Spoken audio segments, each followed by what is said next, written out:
Dans cette vidéo, nous allons voir quelques commandes pour administrer nos clusters et nos nœuds. Alors, pour administrer les clusters, ça sera PVE-CM. Donc, si je fais Entrée, j'ai un ensemble de paramètres ici, d'options. Alors, si je veux voir par exemple la version de l'API, ça sera celui-là. Si je veux rajouter un nœud, ça sera celui-là. Si je veux créer un cluster, ça sera celui-là. Alors, vous voyez, vous pouvez, par exemple, dans la création d'un cluster, vous mettez test ici, vous faites espace, vous faites tabulation, il vous propose des options. Par exemple, le réseau ici. Donc, si je veux voir le statut de mon cluster actuel, je fais par exemple piste statut. Il me donne la version, ok. Donc ça, quorum 2, et il me donne mes nœuds, les adresses IP de mes nœuds. Ça c'est par exemple intéressant. Si je veux voir du coup les nœuds de mon cluster, je fais ça.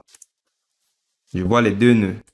Donc je suis en local. Donc du coup avec ces informations, je connais l'adresse IP du local, qui est le nom du local et le nom du distant. Et là, je suis en local. Donc, ça signifie que si je veux supprimer mon nœud ici, j'ai par exemple PVCM, supprimer le nœud qui est dans un cluster, bien sûr. Hein. Donc, je fais paste. Et là, hop,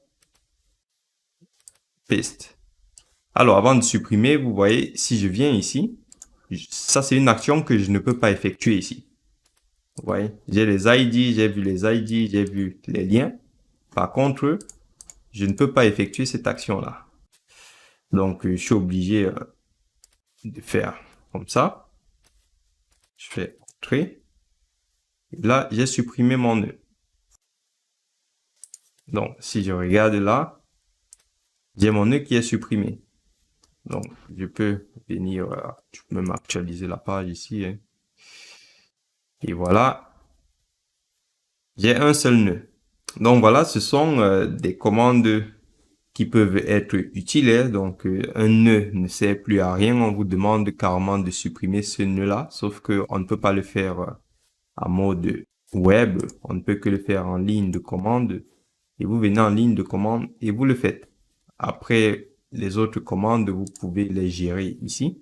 Et n'oubliez pas, vous avez le journal des clusters ici, qui se voit ici. Donc, toutes les infos toutes les actions ou tous les événements qui se passent dans le cluster, vous les voyez ici. Donc voilà, c'était quand même important de vous montrer ces petites lignes de commande là. Donc, pour une formation avancée, on va voir comment on peut aussi administrer Proxmox en ligne de commande. C'est très intéressant. Donc ça, c'est une formation vraiment pour avoir des bases sur Proxmox. Donc n'hésitez pas du coup à faire des recherches aussi pour pouvoir avoir un niveau avancé. Merci du coup et je vous dis à tout de suite.